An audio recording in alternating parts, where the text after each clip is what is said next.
New TV Telugu. Tollywood సినీ కార్మికుల వేతనాల పెంపు అంశంలో తనపై జరుగుతున్న ప్రచారాన్ని మెగాస్టార్ చిరంజీవి తీవ్రంగా ఖండించారు. ఫిలిం ఫెడరేషన్ ప్రతినిధులతో సమావేశంలో సినీ కార్మికులకు 30% వేతనాల పెంపుపై తాను హామీ ఇచ్చినట్టు వస్తున్న వార్తల్లో ఎలాంటి నిజం లేదని స్పష్టం చేశారు. ఈ మేరకు ఆయన ఓ అధికారిక ప్రకటన విడుదల చేశారు.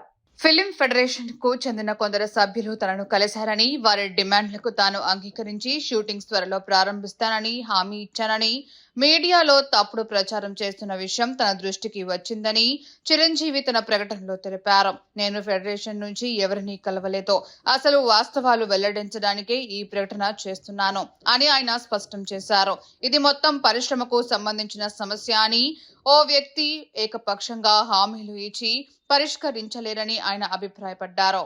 తెలుగు చలనచిత్ర పరిశ్రమకు ఫిలిం ఛాంబర్ అత్యున్నత సంస్థ అని, ఆ సంస్థ మాత్రమే కార్మిక సంఘాలతో ఇతర భాగస్వాములతో చర్చలు జరిపి న్యాయమైన పరిష్కారం కనుగొంటుందని చిరంజీవి వివరించారు. అలాంటి పరిష్కారం లభించే వరకు ఇలాంటి నిరాధారమైన దురుద్దేశపూర్వకమైన ఆరోపణలు చేయటం సరికాదని ఆయన హితవు పలికారు. పరిశ్రమలో గందరగోళం సృష్టించే ఇలాంటి కథనాలను తాను తీవ్రంగా ఖండిస్తున్నానని చిరంజీవి తన ప్రకటనలో తేల్చి చెప్పారు.